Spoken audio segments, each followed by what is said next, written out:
episódio 2 de Dandadan e tivemos finalmente a transformação do Ocarun e o mistério que eu pretendo resolver nesse vídeo. Afinal, o que era o monstro de Flatwoods? Era um alienígena ou um espírito maligno? Você entendeu o episódio? Vou lhe explicar tudo sobre o universo de Dandadan enquanto falamos do episódio aqui no Mangá Z.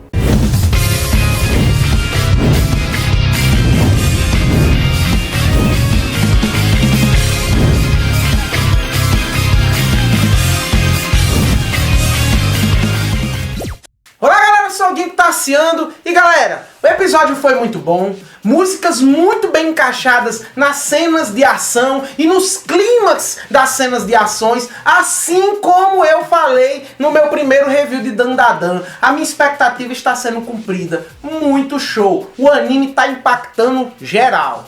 Temos três principais núcleos para falar do episódio 2 de Dandadan. Porém, eu não vou me aprofundar, você já assistiu o episódio. Aqui eu quero esclarecer elementos. Primeiro núcleo seria as relações românticas aí rolando da Momo e do Ocarun. E essas relações são jogadas como brincadeiras, como sentimental, como envolvência, tudo para engrossar os laços deles. O Ocarun tem o mesmo nome do admirável ator na qual a Momo tem uma queda, mexe muito com ela, isso é muito legal. Assim ela assume o apelido de Senhor Ocultista através do nome Ocarun, como se fosse o seu pseudônimo mesmo daqui por o resto da série. Ela leva ele até a casa de sua avó. Vamos não focar mais no núcleo de suas relações, porque você já assistiu o episódio, e vamos ao que intriga. Quando ele entra lá, ele passa pelo Tori, que é aquele portão japonês, ele pega fogo, ele queima, porque aquela região está protegida, principalmente a passagem pelo Tori, está protegida por um selo, por um talismã, que afasta o infortúnio, que afasta, queima, expurga os espíritos malignos. Assim, uma leve digressão, foi muito engraçado no episódio, a Momo querendo ver a falta da banana no Ocarun aí, devido à maldição da velha, que ela surrupiou a banana do menino. Bom, mas voltando, como eu disse, o Ocarun ao atravessar o Tori é queimado por um talismã que diz: família, paz e prosperidade, amuleto contra o mal e o infortúnio. No mangá a tradução está: camélia atordoante, proteção contra a malícia e o infortúnio. Daí vem a pergunta. No episódio, quando eles enfrentam o boss do episódio, que é o monstro de Flatwoods, aquele lutadorzão de sumô sinistro, solta névoa venenosa, o Ocarun afirma e até conta a história que ele é um alienígena. Ele não é um espírito maligno, ele é um alienígena. Ele conta até lances de criptídeos, que são aquelas criaturas como Pé Grande, Monstro do Lago Ness, e que você vai ver muito nessa série que muitos desses criptídeos na verdade são alienígenas. Ele conta aí que esse bicho foi avistado nos Estados Unidos, depois avistado no Japão, é um ETzão de 3 metros. Só não tem a informação que ele luta sumô. Então o Ocarun, como o amante dessa parada de alienígena, afirma de pé junto que isso aí é um alienígena. E eles lutam com ele, o cara prá. Só que, peraí, aí vem a pergunta. A Momo fala que aquele selo, que aquele ambiente expurga, queima espíritos malignos. O monstro de Flatwood vai enfrentá-los tocando uma campainha, que é uma campainha especial da casa da Momo, que ela diz que é uma campainha para não humanos, uma campainha para espíritos malignos. Tudo gira em torno de expurgar yokai, de exorcismo a espíritos malignos. Como algo como o talismã faria efeito em uma coisa que é um alienígena. A gente viu que eles venceram no final do episódio queimando o monstro Flatwood como se ele fosse um espírito maligno, colocando o selo de volta no Tori, de forma muito inteligente e muito aplicada. Afinal, alienígena é a mesma coisa de espírito maligno em Dandadan? Aliens são chamados de Uchujin em Dandadan. Também é uma palavra para estrangeiros, pessoas que vêm de fora. E espíritos malignos na série recebem o título de yokais. Então não são a mesma coisa. Porém tem fortes relações, visto que pessoas que avistam alienígenas são mesmas pessoas que já têm uma certa espiritualidade para ver fenômenos sobrenaturais. Humanos espiritualmente elevados são suscetíveis a encontrar alienígenas também. E o motivo disso é porque tanto aliens quanto yokais são atrelados ao paranormal, aquilo que é além do normal. Porém, cada um ainda preserva seus elementos, mas ele tem esse ponto em comum. São duas esferas do paranormal para quando o autor quiser usar esse fio próximo desses dois e distintos núcleos paranormais como um ponto em comum. Alienígenas são extraterrenos porque vivem no cosmos, vivem em outros planetas. Já os yokais são extraterrenos porque já atravessam o plano da vida, já foram mortos, estão ainda remanescentes a um plano terreno, porém não são do plano terreno. Ou seja, cada um é externo ao mundo de sua maneira. Para o cosmos, os aliens vêm do cosmos, então são externos ao mundo, e os espíritos maliciosos são externos ao mundo, porque já deveriam transcender ele. Já morreram, não deveriam estar mais no mundo. Então, o que é o monstro de Flatwood?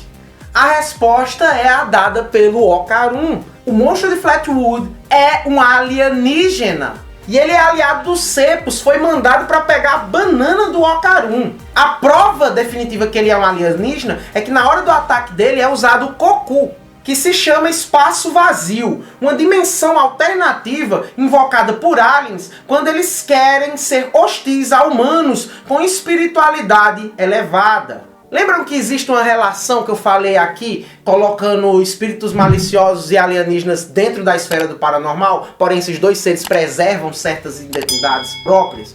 Pronto, esse é um excelente exemplo. Os aliens podem invocar um Koku, uma dimensão adjacente. Quem não tiver sensibilidade espiritual, nem vai perceber que a dimensão foi invocada, vai viver sua vida normal, estando numa Matrix, estando num mundo simulado, até os aliens terminarem de fazer as coisas que precisam. Só que quem tem uma espiritualidade elevada vai perceber a mudança de atmosfera, vai estar em atividade direta ao Koku, dimensão alternativa invocada pelos aliens. Então por isso que as coisas ficam negras aí, tudo fica isolado para que ocorra a batalha final contra o Flatwood. Mas Tassiane, as explicações do capítulo, do episódio aí, capítulo não, episódio. Bom galera, a porta lá que deveria ser tocada por espíritos malignos, na verdade tem uma conjectura que a Momo diz que uma porta da casa dela é para humanos e a outra é para espíritos malignos. Mas podemos interpretar isso que uma porta é para humanos e a outra é para seres extraterrenos. Um espírito maligno, um espírito em si, é um ser extraterreno. Mas um alien também é, dentro daquele nuance que eu falei ainda agora no vídeo. E o amuleto não diz queimar só espíritos malignos. É a Momo que disse. Ela nem acreditava em ETs há um tempo atrás.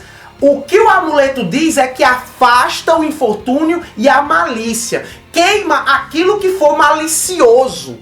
O Ocarum não queria fazer mal a Momo, mas carregava um ser malicioso em si, uma maldição, então queimou. O alien foi nitidamente com a missão de ser malicioso, de fazer o mal ao povo daquela casa, então queimou também. O selo não é especificamente para espíritos malignos, é para afastar o mal e para queimar os maliciosos que tentam invadir aquele ambiente. Então tanto a porta quanto o selo servem para aliens e para fantasmas. E agora, considerações finais ao episódio. Eu só não gostei do preto e branco, porque no mangá vai ser, e ainda nesses primeiros arcos aí do anime, vai ser muito usado esse Koku, que é essa dimensão aí, com as coisas ficando escuras, que os aliens fazem para atacar. Porém aqui toda a luta gerou um preto e branco, não precisava desse preto e branco, podia ser só jogar uma noite. Estamos lutando de noite, mas colocaram uma paleta preta e branca. Mal se deu para ver